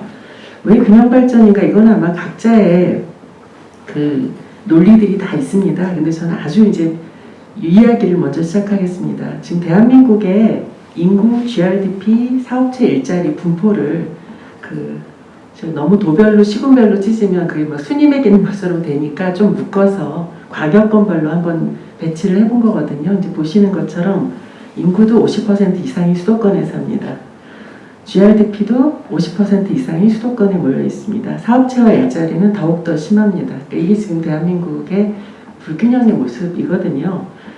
그런데 저희가 이제 이거 집계를 한번 해보면 이 시설의 분포만이 아니라 사람들이 접근성, 그 주요한 서비스 시설의 접근성을 가지고 그 작업을 해본 건데, 이 작업을 해본 내용이 그 첫 번째 지도와 두 번째 지도에 이제 이렇게 있습니다. 저희 계산을 해보면요, 국토 면적의 33.3%가 사람이 사는데 꼭 필요한 필수 서비스 취약 지역에 해당합니다. 여기에 사는 인구가 우리 175만 명 정도 됩니다. 그러니까 이게 숫자로 따지면 또 얼마 아니다, 또 5천만 명 중에 175만 명 얼마 아니네 이럴 수도 있지만, 이런 분들은 말하자면 국가로부터 국민 최저한의 어떤 기본 서비스도 못 누리고 사는 그런 인구거든요. 그런데요, 우리 국민들이 의식조사를 하잖아요. 내가 지금 사는 곳에서 행복한가 만족하는가 이걸 여쭤보면 제일 만족감이 높은 것이 또 이 서비스 측면에서는 좀 취약한 곳들이 더 만족감이 높습니다. 그리고 서울로 수도권으로 모여드는데 사실 수도권에 거주하시는 분들의 주거 만족도가 가장 낮아요. 그러니까 이게 지금 저는 이런 문제들하고 다 연결지어서 대한민국이 유례 없이 경제 성장을 이룬 그럼 한강의 기적이라고 불리는 그런 국가라고 합니다. 그런데 그 이면에는 뭐가 있냐면 OECD에서 BLI 지수라고 해요. 더 나은 삶의 질 지수라는 걸 측정을 해보면 대한민국은 OECD 40개국 중에서 부문별로 좀 다 다르지만 38위, 40위 차지합니다. 그러니까 이게 지금도 대한민국의 한 측면이고요. 최근에는 우리 뭐 좀 전에 이현숙 교수님도 말씀하셨지만 저출생 문제, 고령화 문제 이게 굉장히 이제 심각한 지경에 이르러서요. 이것은 국가의 어떤 지속 가능성 문제까지도 이야기를 할 만한 수준에 이르렀습니다. 특히 2040년까지 전망을 해보면 아마 이 피라미드가 점점점 우상향하는 거 보실 거예요. 그러니까 이게 상당히 심각한 문제이죠. 그런데 도시하고 농산어촌하고 좀 전 나누어서 비교를 해보면 잘 살펴보시면 도시는 유례없이 막 집값 때문에 난리였어요. 주택이 부족하다. 뭐 세계적으로 너무 높은 아파트 가격이 발생했다. 뭐 이런 이야기를 했어요. 근데 농산어촌은 어떻습니까? 비어간다고도 난리예요. 소멸할 것 같습니다. 근데 이 작은 국토에서 사실은 이 도시와 농산어촌 문제가 사실은 연결되어 있는 거거든요. 어찌 생각하면. 한쪽은 너무 많아서 사람이 많아서 문제이고 그래서 인프라가 부족하고 한쪽은 사람이 부족해서 문제이고 근데 이거를 해결하는 방식은 그동안 방식은 자 주택이 부족하고 교통 인프라가 부족하면 그걸 짓자 뭐 이런 식의 접근이에요. 조금 다른 측면을 보면 그 도시와 농산어촌의 이 문제를 국토 전체 통합적 접근을 하게 되면 다른 방식으로 풀어낼 수 있지 않을까? 뭐 이제 이런 고민을 좀 해볼 수가 있습니다. 그런데 마침 최근에 그 농산어촌의 어떤 잠재력 이걸 좀 보시면 우리가 좀 풀 수 있는 방법도 있겠다라는 생각을 하게 됩니다. 전국적으로 다지역 거주 트렌드가 굉장히 확산되고 있고 관계인구라는 말이 나오고 있습니다. 그리고 농업농촌 생활을 선호하는 문화 뭐 이런 것들이 여러 군데 반영이 되고 있거든요. 그리고 코로나를 거치면서 이 사람들의 분산거주에 대한 그 소망 이런 것들이 훨씬 더 증가했습니다. 그러니까 이제 이런 것들이 우리 사회의 어떤 변화를 보여주는 몇 가지 지표가 되겠습니다. 저희들이 그 연구 일환으로 국민들 한 3,000명에게 조사를 했어요. 당신의 버킷리스트가 무엇입니까? 뭐 이런 걸 조사했고 버킷리스트를 펼치기 위해서 어디에서 무엇을 할 거고 어떤 준비를 하고 있는가 뭐 이런 것들을 질문을 드렸는데 저희들이 그 집계를 해낸 결론은 대한민국 국민들 5천만 명 정도 되는데 그 중에 945만 명이 그 1년 이내에 나는 농산어촌에서 뭔가를 해보겠다라고 준비를 계획을 하고 있고 그 중에서 그 130만 명 정도는 실행을 하기 위한 아주 구체적인 준비에 돌입해 있다. 먼저 이렇게 이야기를 할 수가 있습니다. 그런데 이분들이 원하는 수요 중에 1번이 주거지였어요. 농산어촌은 가서 내가 뭔가를 활동하고 싶은데 농촌에 빈집이 많다고 하는데 막상 살 집이 없더라. 내가 이용할 수 있는 집이 없더라. 그래서 그 접근 가능한 주거지를 마련해 주면 좋겠다라는 이야기를 하는 거였습니다. 그리고 저희가 또 새로운 조사를 또 했어요. 올해 1월에 그 도시에 거주하는 20대 이상의 남녀들만 발라가지고 그 농산어촌과 관계 맺음의 형태를 어떤 방식으로 하고 싶은가 뭐 이제 이런 것들을 조사를 했는데 그 우리 국민의 62.7% 즉 도시민의 62.7%는 농산어촌과 다양한 형태로 이미 관계를 맺고 있고 61.4%가 앞으로 미래에도 나는 이런 관계에 맺을 의향이 있습니다 라고 이야기를 하고 있었습니다. 그런데 그 관계의 구체적인 양태를 물어보니까 정기 방문 정도로 왔다 갔다 여행도 다니고 교류하고 이러고 싶어요. 이런 게 41%. 나는 4도 3촌이든 5도 2촌이든 그 농산어촌에 뭐 이지역 거주 이런 형태로 체류를 하고 싶습니다. 이런 소망을 가지고 있는 분들이 10%. 그리고 완전히 이제 귀농귀촌 형태로 이주하겠습니다 하는 게 11% 정도 되거든요. 그러니까 이게 우리 도시민들이 상당히 농산어촌에 대해서 수요가 있다. 그리고 갈증이 있다라는 것을 이제 보여주는 것이라고 할 수 있습니다. 그래서 저희들이 최근에 이제 유토피아란 말을 쓰면서 농산어촌을 유토피아로 만듭시다. 이게 사실은 도시 문제도 풀 수 있는 길입니다. 라는 이야기를 하기 시작했어요. 근데 그 유토피아라는 게 사실 토마스 먹가 처음 이야기했을 때는 현실에 존재하지 않는 곳이라는 의미였거든요. 근데 영국에서는 밀턴 케인즈의 실대로 저런 유토피아를 구현해보려는 노력도 했습니다. 그래서 그런 의미에서 보면 유토피아를 그리고자 했던 노력들을 살펴보니까 결국은 현실의 문제에서 유토피아 이야기가 시작이 됐고, 그 유토피아는 결국은 그 도농 간의 이분법을 극복하고 오히려 농촌의 그 살만한 곳으로, 농촌을 그런 곳으로 만들므로써 도시 문제도 푸는 그런 노력들이더라라는 결론을 저희가 얻었고요. 그런 의미에서 지금 현재 우리 국가가 당면한 문제, 그리고 도시와 농산어촌이 당면한 문제를 사람들의 이동의 흐름을 좀 바꿈으로써 해결해 볼 수 있지 않을까라는 뭐 그런 생각에 미쳤습니다. 특히 여기 사람 이동의 흐름을 전환하자는 것은 도시에 사는 사람들을 마치 뭐 강제 이주시켜서 농산어촌을 보냅시다 이런 의미가 절대 아니고요. 그 사람들의 어떤 활동의 공간으로서 농산어촌을 만들자, 먼저 이런 의미까지도 포함한다라는 것이고요.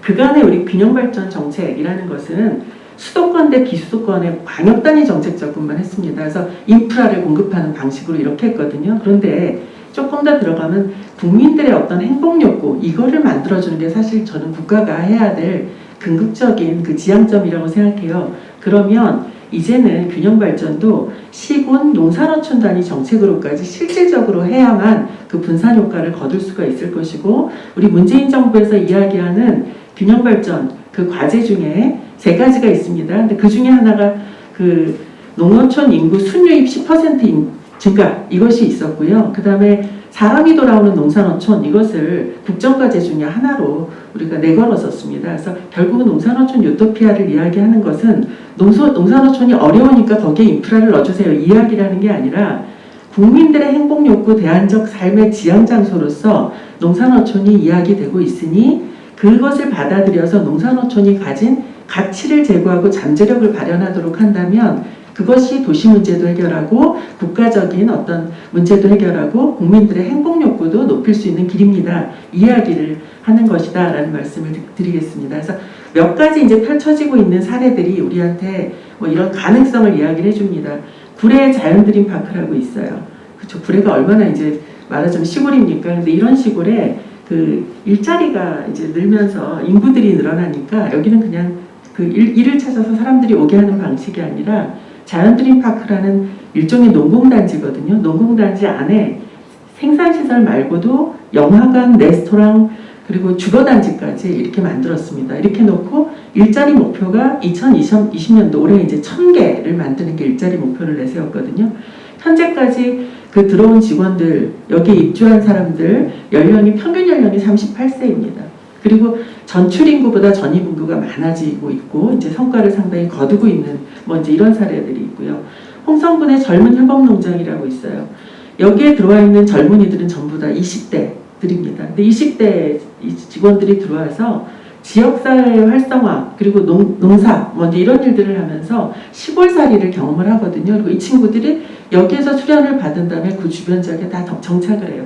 그러니까 뭐 이런 일들이 이미 벌어지고 있고, 의성군의 이웃사촌 지원센터라는 것에 가보면 아예 청춘부 행복동 이래서 그야말로 여기 뭐 신문에도 여러 번 나왔습니다만 영국서 유학을 한 친구들까지도 다 들어와서 여기서 창업을 하고 여기서 삽니다. 근데 이제 제일 필요한 것들이 청년들이 왔을 때 이분들의 레지던스, 얘네들이 이제 계속 머물러 살 수 있는 주택, 먼저 이런 것들로 귀결되는 거죠. 그러니까 이게 다 사실은 연결된 문제이다라는 겁니다. 그리고 이제 최근에 저희들이 유토피아 뭐 연구이자 실험을 하면서 또 성과를 좀 거둔 것이 함양군의 서하초등학교입니다. 그 아이들 폐교 직전에 학교에 학생모심위원회를 지역에서 만들어서 아이들과 학부형들을 같이 오게 하고, 학부형한테 그때 내세운 조건이 뭐였냐면 지역에 빈집을 개조해서 주택을 제공하겠습니다 라는 거였는데, 너무 수요가 많아서 빈집만으로 안 돼서 저희가 이제 LH하고 이야기해가지고 그 아예 공공임대주택을 지었습니다. 그래서 공공임대주택을 올 2월에 준공식을 가지고 총리님까지 참석을 하셔서 이제 이런 일들을 조금 더 확산해 보자라는 뭐 그런 약속을 서로 하였습니다. 그래서 먼저 이런 일들이 벌어지고 있고요. 공무원연금공단에서는 농촌 지역의 빈집들을 찾아내서 약간의 개조를 한 다음에 공무원 연금을 받는 은퇴자들하고 그 수요를 연결시켜주는 일을 했는데 이것도 너무나 만족도가 높고 그 빈집이 모자랄 지경이다라는 이야기를 하거든요. 근데 이 프로그램들을 조금 더 확산할 수 있도록 분공 부분에 놔줬으면 좋겠다라는 이야기를 이제 연금공단 이사장께서 하고 계십니다. 그리고 정선 고안읍에 마을호텔 18번지 뭐 이런 게 있습니다. 이게는 이제 빈집이 많이 생기고 탄광촌에 뭐 이런 마을 자체를 전부 다 집을 고치고 시설을 정비하고 해서 아예 그야말로 마을 전체가 통째로 호텔로, 그리고 여기서 주민들은 그 호텔에서 일하시는 분으로 이제 이렇게 해서 어떻게 하면 도농 교류 뭐 이제 이런 것들 통해서 마을 활성화를 주민들 스스로 취하고자 하는 뭐 이제 이런 사례도 있습니다. 그리고 최근에는 그 직장 다니는 우리 근로자들에게 조금 더 뭐랄까요, 좋은 환경에서 일을 할 수 있는 농촌 힐링위크 사업 이런 것들을 하고 있는데 그 워케이션이라고 합니다. 그래서 이 워케이션이 본격화되고 있는 뭐 그런 모습들도 여기저기서 발견이 되고 있습니다. 그래서 제가 이제 주장하고 싶은 것은 이 몇 가지 작은 사례들을 보면 국민들의 수요가 상당히 충족해 있다. 뭔가 내가 다른 환경에서, 즉 서울을 떠나서 농촌에 가서 뭔가 하고 싶다라는 그런 뭐 생각들은 상당히 가지고 있는데 아직은 농촌이 그것을 수용할 만한 여건에 있지 못하다. 그렇다면 우리가 좀 정부에서 할 일이라는 것은 뭐 도시에 하던 투자 이것의 좀 일정 부분이라도 농촌으로 좀 바꾸어서 그 농촌이 살만한 곳이 된다면 좀 새로운 뭐랄까 균형 발전의 출발이 되지 않겠는가라는 것입니다. 그래서 이제 몇 가지 과제를 제안드립니다. 저는 무엇보다도 주거가 가장 중요하기 때문에 국민들이 특히 원하는 다지역 거주의 플랫폼을 만들자라는 것입니다. 그래서 다지역 거주 지원 사업을 아예 추진을 하자서 이게 한편으로는 농촌 살아보기 체험 뭐 이제 이런 것들을 할 수도 있을 것이고요. 마을에서 혹은 LH 같은 공사에서 농어촌 공사에서 아예 마을 스테이 체인 뭐 이런 것들을 만들어서 전국적으로 공급하는 뭐 이제 이런 일들을 해보면 어떨까라는 생각입니다. 그리고 노후주택이나 빈집을 정비하는 일 이런 것들이 상당히 필요한 상태가 됐고요. 특히 우리 새로운 주택을 농촌에 지을 때는 반드시 미래형 주거 모델을 가져와야 됩니다. 그래서 패시브하우스나 액티브하우스 형태를 만들어서 에너지 비용을 절감할 수 있도록 하는 일, 그리고 여기에 뭐 유니버설 디자인까지 덧붙인다면 고령화 사회에도 적합한 그런 주거 모델이 되지 않을까 이런 생각을 하게 됐습니다. 그리고 그런데 이제 의원님들이 좀 도와주셔야 하는 거는 전 제도적 정비가 필요하다고 봐요.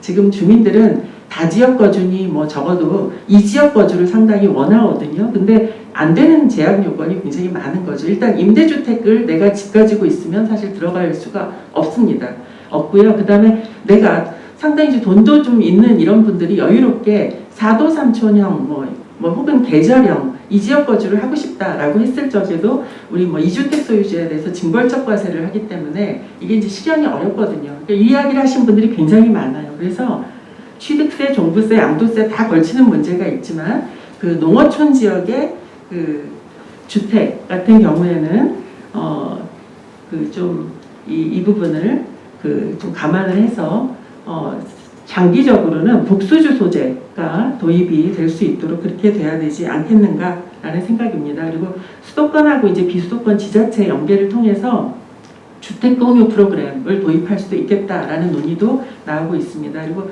이제 이게 되려고 한다면 주택의 문제만이 아니라 기반 시설이 상당히 정비가 돼야 될 것이고요. 그래서 우리 농산어촌 요새 위성사무소 이야기도 나오고 있거든요.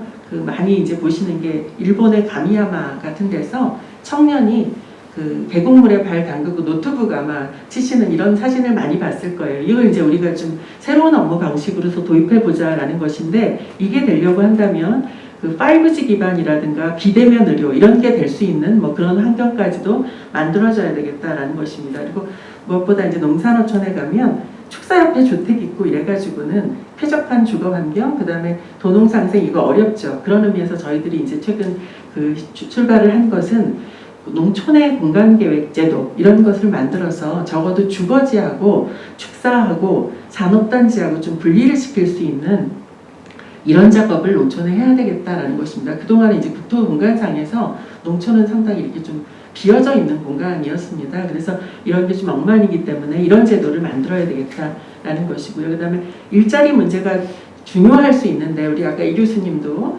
죽을 때까지 일할 수 있는 이렇게 말씀을 드렸는데 이게 8시간짜리 상용근로 일자리가 아니고요. 농산어촌에 가면 일자리가 무궁무진합니다. 그러니까 이제 이것을 좀 우리가 많이 알리고 연결시키고 이럴 수 있는 프로그램이 필요하지 않을까라는 생각입니다. 그리고 이제 서비스 취약지역 아까 제가 처음에 말씀드렸잖아요. 175만 명, 국토 면적의 30% 정도가 이렇습니다라고 말씀을 드렸는데 이게 이제 필요하다면 국민 내셔널 미니멈 이하인 지역 같은 경우에는 아예 일종의 서비스의 어떤 엔터프라이즈 존 이런 식으로 아예 만들어 가지고 뭐 특별한 추가적 지원이라기보다는 어떤 이 서비스를 공급하는 사업이 들어갈 때 국비 보조율을 뭐 90%로 상향 조정한다거나 이런 정도의 좀 노력이라도 해야 되지 않을까라는 생각이고요. 그 혁신도시도 굉장히 국토에 중요한 뭐 공간적 가치가 있습니다. 근데 이 혁신도시 같은 곳에 일종의 뭐 가칭입니다. 지식기술산업지구 뭐 이런 존을 좀 만들어서 은퇴한 전문가들이 굉장히 많거든요. 근데 고령화 사회 이분들이 이제 이 재능을 쓸 곳이 없단 말입니다. 그럼 이분들을 이 지방에 모셔와서 그들의 경험과 지식을 지역 발전에 기여할 수 있도록 한다면 국가적으로도 굉장히 효과적인 방식이 아닐까라는 생각입니다. 그래서 이 일을 하려면 아마 그 부처 간의 협력이 필요할 거예요. 어느 한 부처가 할 수 있는 일이 아니거든요. 그래서 지금 저희들이 시작한 것은 농식품부의 농촌협약 프로그램하고 국토부의 주거 플랫폼 사업 두 가지를 연계하는 것들을 일단 시작을 했습니다. 그래서 이게 다른 부처까지 좀 확대되기를 소망을 하고요. 이게 지금 그 함양군에 우리가 주거 플랫폼 개념을 도입을 해가지고 주택을 새로 지은 모습입니다. 이런 식으로 두 부처만 협력해도 이런 효과를 낼 수 있거든요. 그래서 이것을 좀 더 많은 부처로 협력을 해보자라는 것이고요. 여러 가지 일이 필요하다는 발상하에 지금 이제 균형이 안에 농산어촌 유토피아 특별위원회를 출범을 막 시켰습니다. 4월 달에. 그래서 이 안에서 일들을 좀 추진해 보고자 하는데 여기를 통해서 저희가 시범사업도 할 것이고 다른 구체적인 이제 제도 개선 방안들을 좀 더 만들어낼 예정입니다. 그래서 이것을 좀 의원님들이 많이 지원을 해줬으면 좋겠습니다. 근데 이게 되려고 한다면 결국은 지역에서 받을 수 있는 추진체계가 돼야 되겠다라는 생각을 가지고 있어서 저희들은 저도 어저께도 이제 함양을 갔다 왔는데 지역의 뭐 향후들 비롯해가지고 지역의 안에 활동할 수 있는 분들이 저렇게 그 지역의 어떤 추진체계를 만들고 있는 모습도 있습니다. 그리고 뭐 제가 보론이 있습니다만 요거는 요 이야기만 잠깐 드리도록 하겠습니다. 일단 단기적으로 우리 주택 문제 이야기를 많이 하는데 주택도시기금의 여유자금 같은 경우에 좀 본연의 목적인 주택자금으로 회수를 해서 실세입자한테 전월세 자금으로 저리대출해주면 좋겠다라는 생각이 있고요. 그 다음에 새로 건설을 해서 뭐 공급을 하기보다는 지금 다주택제 매물을 공공기관이 매입해서 임대하거나 시장거래를 할 수 있도록 좀 하시면 어떨까. 그 다음에 보유세입니다. 실효세율 1%가 저는 적합하다고 보는데 다만 우리가 지금 국제 스탠다드에 맞지 않아요. 국제 스탠다드는 실효세율 1%인데 취득 시점의 1%입니다. 근데 우리는 지금 예를 들면 30년 전에 내가 주택 샀는데 지금 가격으로 취득세를 매겨요. 그러면 굉장히 억울한 분들이 많아지는 거거든요. 근데 지금 주택을 이 가격에 사시는 분들은 취득세가 그러니까 보유세가 1%라고 해도 내가 이걸 낼 용의가 있기 때문에 사실 수 있는 거거든요. 근데 20, 30년 전에 샀던 분들이 갑자기 나도 모르게 주택 가격이 올랐는데 갑자기 1% 보유세 나라 그래요. 굉장히 억울하신 분들이 많은 거거든요. 그래서 이거는 국제 스탠다드에 맞게 조정하는 게 맞겠다라는 생각입니다. 그래서 뭐 마지막 그림입니다. 도시는 주택이 부족하고 농촌은 사람이 부족하다 그래요. 우리 영국에서 문제를 풀었던 방식은 그 도시의 문제를 해결하는 것 플러스 그 주변에 살만한 곳을 만드는 방식이었다. 우리도 지금 현재 대한민국에서도 이 교훈을 좀 잊지 않았으면 좋겠다라는 이야기로 제 이야기를 마무리하겠습니다. 감사합니다. 그러면 마지막 발제해 주실 조영태 토지주택연구원 연구위원님 박수로 맞이하도록 하겠습니다.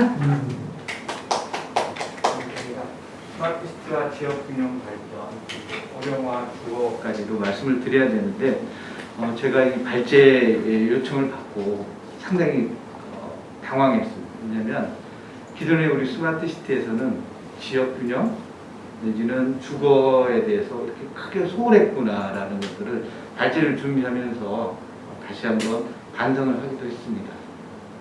전체 보기로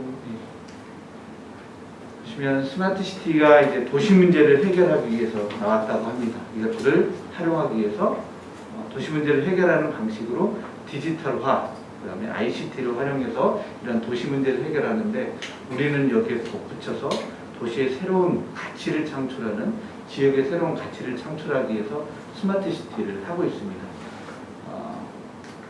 실제로는 2003년부터 우리는 UCT라는 이름의 스마트시티를 했는데 아주 구체적으로 기술적으로는 하려고 했던 게 아니라 뭐 핸드폰 기술이라든가 이런 기술력들이 아주 뛰어난데 이것들을 어디에 활용할 거냐라는 고민을 하다가 우리 도시개발 내지는 건설에 활용하자라고 해서 UCT를 시작했고요. 동탄과 흥덕에서 처음 시작했습니다.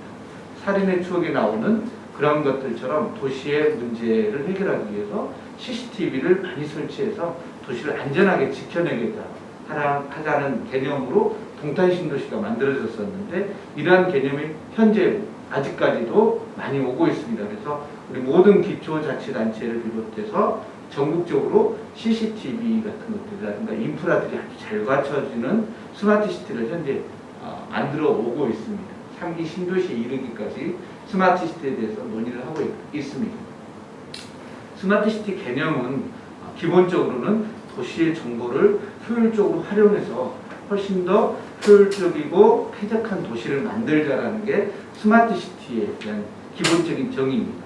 기술적으로는 도시의 정보를 활용하기 위해서 디지털화하고 이러한 디지털화된 정보들을 융복합해서 새로운 가치, 새로운 문제를 해결할 수 있는 수단으로 활용을 하게 됩니다. 그래서 기본적인 재료가 되는 것은 도시의 정보인데요.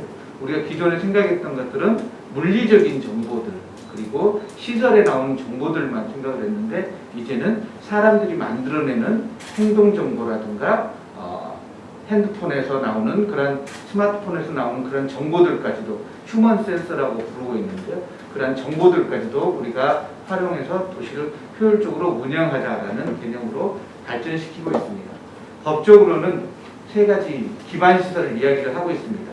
센서와 같은 지능화 시설, 센서 중에 가장 많이 우리가 활용하고 있는 게 CCTV가 되겠고요. 그리고 이러한 정보들을 가져오는 통신망, 5G라든가 LTE 이런 것들이 전부 통신망에 대한 것들이고요. 운영시설을 가지고 있습니다. 이러한 정보들을 한꺼번에 수집해서 볼 수 있는 운영시설을 가지고 있는데 우리가 이러한 우리나라의 독특한 특징이기도 합니다. 법에서 말하는 스마트 도시 기반 시설을 이렇게 정의하면서 우리가 목표했던 것은 도시의 많은 정보, 최대한 모든 정보들을 수집해서 도시 차원의 통합적인 관점에서 서비스를 하자라는 관점이 아주 강했습니다. 그래서 인프라 구축에 아주 힘을 써왔고 지금까지는 상당 부분 진행을 잘 해오고 있다는 점을 말씀드릴 수 있습니다.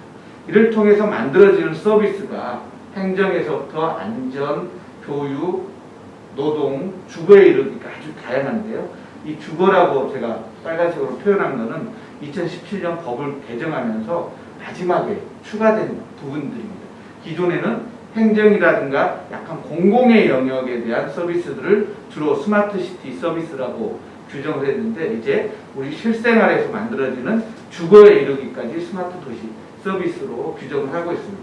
그렇지만 아직까지는 기반시설 구축하는 데 크게 공력을 들여왔고 이것들을 통해서 만들어질 수 있는 서비스가 이제 덧붙여져야 되는 단계에 와 있습니다. 그래서 그런 서비스를 어떤 식으로 잘 갖추느냐가 중요한데요. 이런 것들이 계획하고 구축뿐만 아니라 실제로 운영되는 것들이 잘 되고 있는지 모니터링하는 이런 노력들도 필요하고 이러한 서비스들이 잘 갖추어질 수 있도록 실험하는 그리고 이런 것들을 리빙랩이라고 하는 요즘의 방식으로 하는 것들이 스마트시티에서 진행되고 있습니다. 전국적뿐만 아니라 전 세계적으로 스마트시티를 하려고 하고 있고 진행하고 있습니다. 유럽에서 스마트시티를 많이 한다라고 하지만 실제로는 우리가 먼저 이 핸드폰 기술을 비롯한 IT 기술을 활용하기 위해서 먼저 시작을 했고요. 전 세계를 개념적으로는 좀 주도하고 있다라고 볼 수가 있습니다. 전 세계적으로 다른 나라들은 약간 사일로 방식이라고 해서 각각 개별적인 서비스를 하는데 초점이 맞춰져 있기 때문에 빨리 서비스를 하는, 그리고 체감형의 서비스를 하는데 조금 더 특화되어 있다면, 우리나라는 이 종합적인 서비스를 하겠다라는 목표를 가지고 있었기 때문에 그동안은 인프라 구축에 너무 시간을 많이 들여왔던 게 사실입니다. 이제는 이런 인프라를 기반으로 해서 조금 더 효과적인, 그리고 시민들이 체감할 수 있는 서비스를 만드는 게 스마트시티의 과제가 되고 있습니다. 유럽의 스마트시티의 출발점은 기후변화 대응하기 위해서 2007년부터 고민을 해서 전 유럽 차원에서 유럽 혁신 파트너십이라고 하는 EIP SCC라는 실행 계획을 세워서 하고 있는데, 여기에 SCC는 스마트시티 앤 커뮤니티입니다. 그래서 유럽 사람들이 보는 스마트시티의 커다란 축은 이 커뮤니티라고 하는 공동체, 도시 생활권 계획 같은 것들이 아주 중요한 개념인데, 우리는 이 커뮤니티에 대한 개념들이 우리나라 개념에서는 좀 부족한 게 좀 단점이라고 볼 수가 있습니다. 우리는 IT와 건설을 새로운 성장 동력으로 삼아서 지금 진행을 해오고, 전 세계적으로 법을 가지고 있거나 제도, 그리고 종합계획, 국가적인 종합계획을 세워서 하는 것들은 우리나라가 처음 시작을 했고, 그런 것들이 전 세계적으로 모델이 되고 있습니다. 이제 유럽에서도 우리나라 모델처럼 도시 전체에 대한 정보들을 수집하면 훨씬 더 효율적인 서비스를 할 수 있겠다. 예를 들면 한 분야의 서비스 정보뿐만 아니라 여러 분야의 정보들을 수집하다 보면 이런 정보들이 융복합해서 나타나는 효과들이 있습니다. 경제적인 정보라든가 사람에 대한 정보, 물리적인 시설 정보들이 결합이 되면 그동안 우리가 생각하지 못했던 훨씬 더 효율적인 스마트시티에서 추구하는 효율성을 갖출 수가 있기 때문에 우리나라 모델이 어떻게 보면 전 세계적으로 하나의 스탠다드가 돼서 현재는 가고 있어서, 유럽에서도 도시를 운영하는 전체 운영 플랫폼을 만들어서 우리나라와 같은 스마트시티를 하는 것으로 이렇게 바뀌어 나가고 있는 것들을 확인할 수가 있습니다. 대표적인 게 우리나라 최근에 K방역의 하나로서 스마트시티의 역학조사 지원 시스템이 있습니다.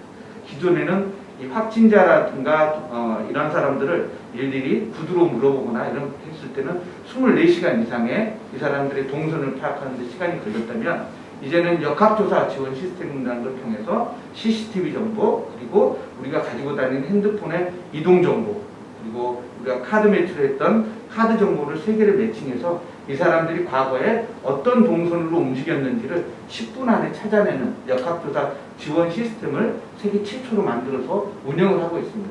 우리 K방역의 디지털 차원에서는, 스마트 차원에서는 아주 중요한 솔루션을 활용하고 있는데, 이런 것들이 전 세계적인 모델이 되고 있기도 합니다. 지금까지는 공공 서비스 중에 안전이라든가 교통 위주의 서비스가 많이 우리나라들은 구축이 돼서 운영하고 있습니다. 그리고 이러한 서비스를 하기 위한 인프라, 통신망이라든가 그다음에 각종 센서, 그리고 운영시설을 갖추고 있는데, 특징적으로 우리나라는 229개 전국에 있는 기초자치단체별로 운영시설을 가지고 있습니다.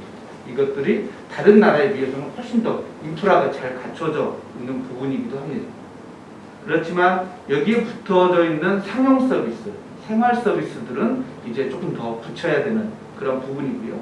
민간에서도 열심히 하고 있습니다. 여기에 공공에서도 해줄 수 있는 생활 서비스들은 어떤 것들이 있는지, 주거의 부분에 있어서도 어떤 주거 서비스를 해야 되는지, 이런 부분들의 노력이 좀 부족한 상황이기도 합니다. 국가 차원의 스마트 도시 종합계획이 3차에 걸쳐서 지금 만들어져서 운영을 하고 있고요. 스마트시티 거버넌스라고 해서 기업들이 결합하는 스마트시티 얼라이언스, 그리고 지방자치단체들이 협력하고 있는 협의체, 협회, 이런 것들이 운영되고 있습니다. 그래서 잘 거버넌스가 잘 갖춰져 있다고 볼 수도 있고요. LH에서 하는 스마트시티도 도시재생에서부터 기존에 해왔던 신도시 개발에 이르기까지 다양한 분야의 스마트시티를 적용하고 있습니다. 앞서 두 분이 말씀해 주신 것처럼 지역에서는 인구 절벽, 도시 쇠퇴, 뉴노멀 같은 미래 지속 가능성을 저하시킬 수 있는 여러 가지 그런 문제점들이 있어서 이것들에 대해서도 스마트시티를 통해서 지역 균형 발전을 이루고자 진행을 하고 있는 부분들이 있습니다. 신도시뿐만 아니라 기존 도시, 그리고 도시 재생이 이르기까지 맞춤형 도시 스마트 도시개발을 조성하려고 하고 있고요. 그리고 오른쪽 그림에서 보시면 2019년 6월 기준으로 전국적으로 스마트시티 정책을 하는 곳이 67개라고 표현이 되어 있는데, 최근에 2021년 현재를 보면 전국에 있는 모든 기초자치단체를 비롯해서 광역단체까지도 스마트시티 정책을 펼치지 않는 곳은 없습니다. 그리고 앞서 말씀드린 것처럼 스마트시티의 기반시설은 통신망이라든가 운영시설이 전국에 걸쳐서 전부 갖춰져 있습니다. 2019년 6월 기준으로 보시면 강원도라든가 경북 이 지역에 스마트시티 정책 수혜를 덜 입힌 것처럼 되어 있는데, 2021년 보시면 삼척이라든가 강릉에 이르기까지 강원도 지역들까지도 스마트시티 공모 사업이라든가 정부 중앙정부 지원 사업들을 받고 있습니다. 그래서 현재적으로는 국토균형 발전 차원에서는 골고루 스마트시티에 대한 정책 수혜를 받고 있다. 그렇지만 오히려 수도권은 공모 사업에서는 배제되는 그런 결과들도 있습니다. 그래서 상당 부분은 지역균형 발전 차원에서 스마트시티가 인프라 부분은 노력을 하고 있다는 말씀을 드립니다. 3기 신도시에서도 이러한 스마트시티에 대한 것들이 하나의 특화 방안으로 제시되고 있습니다. 스마트시티 보면 여기서 보시는 것처럼 세부적으로 보시면 여러 다양한 서비스들을 하도록 되어 있습니다. 저 중에서도 주거, 오늘 말씀하시는 주거에 관련해서는 친환경 음식물 자원화라든가 공동주택 관리 서비스라든가 1인 가정 생활안심 모니터링이라든가 기존에 우리가 주택에서 또 부족했던 주거 서비스들까지도 3기 신도시에 이르러서는 좀 더 하자라는 부분들이 되어 있는데요. 이러한 부분들을 제공하기 위해서 새롭게 스마트시티에서 추진하고 있는 것들은 이러한 서비스들을 수혜받는 실제로 사용자들 관점에서 이런 서비스가 주어져야 된다는 게 최근의 논점이기도 합니다. 그래서 시민들이 이러한 서비스를 만드는데 직접 참여하고 이런 서비스들을 실증하는 주체로서 이 서비스를 만들어내는 공동의 창조 과정들을 거치도록 하고 있습니다. 스마트시티 챌린지라는 이름으로 국토부에서는 공모 사업들을 하고 있습니다. 시티 챌린지, 타운 챌린지, 그리고 대학들이 운영하는 캠퍼스 챌린지, 그리고 보급 사업에 해당되는 솔루션 챌린지를 통해서 전국에 골고루 이 공모 사업의 혜택이 가도록 하고 있습니다. 그래서 시티 챌린지는 보시는 바와 같이 2019년부터 2021년에 이르기까지 많은 지자체들이 실제로 선정이 돼서 본 사업으로 진행을 하고 있습니다. 특히 여기서 말씀드리고 싶은 것은 주거권이라든가 고령 관련해서는 특이하게도 우리가 국토부에서 기존의 사업 그리고 스마트시티 사업이라고 하면 정보통신 내지는 교통 그리고 물리적인 시설에 중점을 뒀다라고 생각하실 수가 있는데, 여기서 보시는 부산 같은 경우는 무장의 교통 환경을 만드는 게 스마트시티 솔루션 사업으로 진행이 됐습니다. 그래서 실제로 부산역과 그 지역 주변에 있는 교통약자들이 느끼는 도시 문제를 해결할 수 있는 스마트 솔루션을 함께 만들고 검증하는 과정을 부산의 챌린지 사업에서는 직접 진행을 한 그런 사례들도 있습니다. 그래서 점차적으로는 물리적 시설에서부터 시작은 했지만 이제는 생활 서비스를 조금 더 효율적으로 제공하는 스마트시티에 대한 내용으로 바뀌고 있다는 것을 확인하실 수가 있습니다. 타운 챌린지도 마찬가지입니다.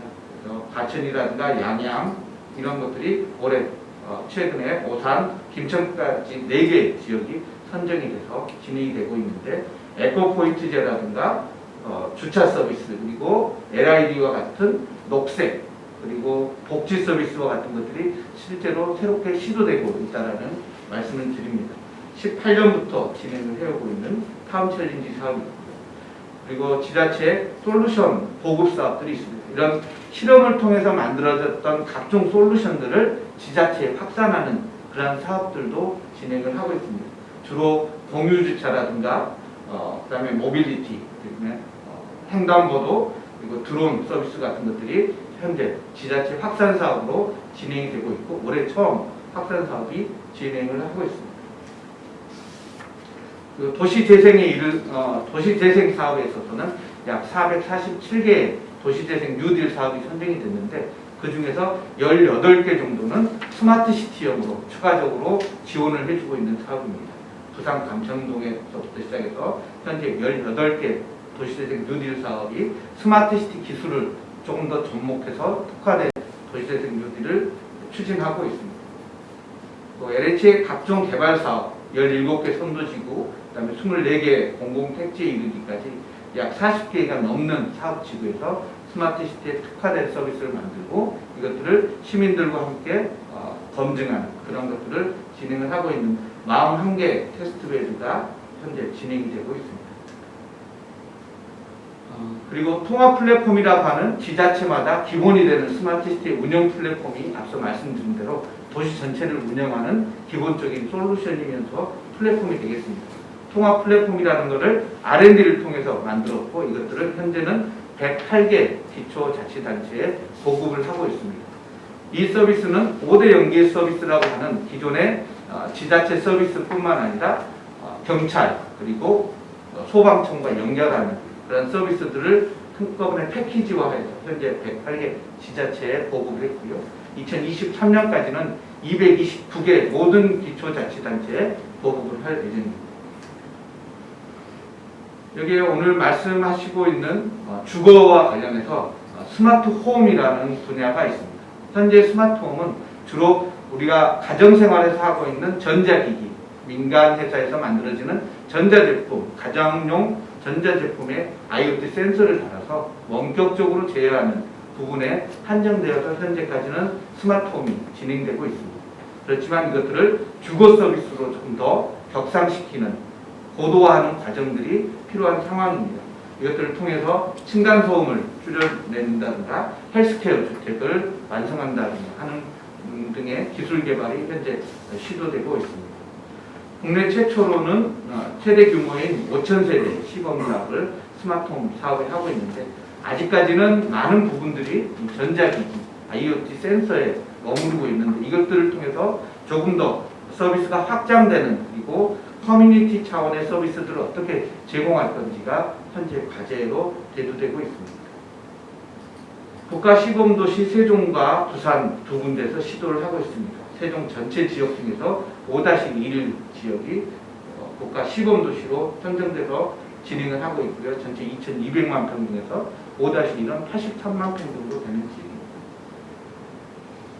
도시 전체로는 스마트 인프라, 그리고 시민중심 서비스, 그리고 스마트 도시관리와 같은 각각 분야에 따라서 스마트 시티가 전체적으로 구성이 되고 있고 특히 그 중에서도 전체 6생활권 중에서 5-1 지역에는 국가 시범도시로 추진하고 있다고 말씀드릴 수 있습니다. 국가 시범도시에 이런 각종 실험을 하기 위해서 스마트 퍼스트 타운을 만들어서 선제적으로 실험하고 시민들이 요구하는 서비스들을 좀 더 고도화하는 과정의 실험실로서 스마트 퍼스트 타운을 기획해서 현재 진행하고 있습니다. 국가 시범도시의 세종은 특이하게도 우리가 토지 이용 계획 차원에서 보면 주거와 비주거의 비율을 제시해서 자율적으로 이 주택과 일반 상업 건물들을 결합하는 형태들로 토지 이용 계획이 짜여져 있습니다. 이런 식으로 물리적인 서비스들, 물리적인 구조들은 제시가 되어 있는데 구체적인 생활 서비스가 상당히 아직은 조금 더 노력을 해야 되는 부분이기도 합니다. 특히 SPC라고 하는 민간과 함께 만들어지는 서비스를 진행을 하고 있는데 여기에는 15년 이상 스마트 도시 서비스를 구축해서 운영하도록 되어 있습니다.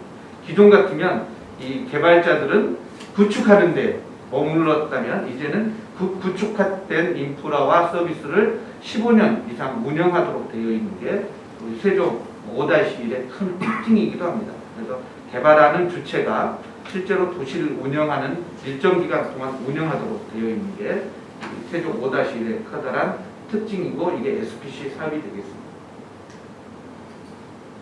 결론적으로 말씀드리면 인프라 차원에서는 우리 모든 전국의 지자체 229개 지자체와 광역지자체 17개가 있는데요.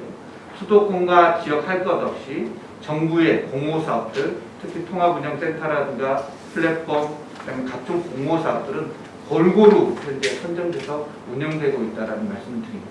그렇지만 내용적으로 보면 이러한 사업들은 다분히 국가적으로 그리고 도시 전체 차원의 서비스다 보니까 개인 그리고 시민 맞춤형의 서비스 개발에는 소홀해 왔던 것들이 사실입니다. 그래서 뭐 건축, 주택에서부터 시작해서 마을과 단지 규모의 서비스들은 어떻게 할 건지 아직 많이 찾아내지 못했습니다. 그래서 현재 스마트시티의 커다란 과제 중에 하나는 커뮤니티 차원에서 어떻게 스마트 서비스를 만들어서 전국적으로 확산할 건지, 그리고 지속 가능한 서비스를 만들기 위해서 어떤 노력들을 또 할 건지가 현재 가장 큰 화두이기도 합니다. 이를 바탕으로 스마트시티의 미래를 살펴보면 첫 번째는 스마트시티가 갖고 있는 기본적인 특징인 데이터를 어떻게 잘 활용할 건지, 기술적인 차원에서 AI라든가 빅데이터라든가 이런 것들이 계속해서 발전될 것으로 보입니다. 두 번째는 무엇보다도 사람 중심의 스마트시티가 미래의 방향이라고 생각이 듭니다. 이를 위해서 시민들이 직접 도시개발 계획에 참여하는, 그리고 이를 통해서 새로운 실험들을 하고 이러한 실험을 통해서 새로운 서비스를 만들어내는 것들이 하나의 큰 방향이고 트렌드이지 않을까 싶습니다. 이상으로 스마트시티와 균형 발전 차원에서 발제를 마치도록 하겠습니다.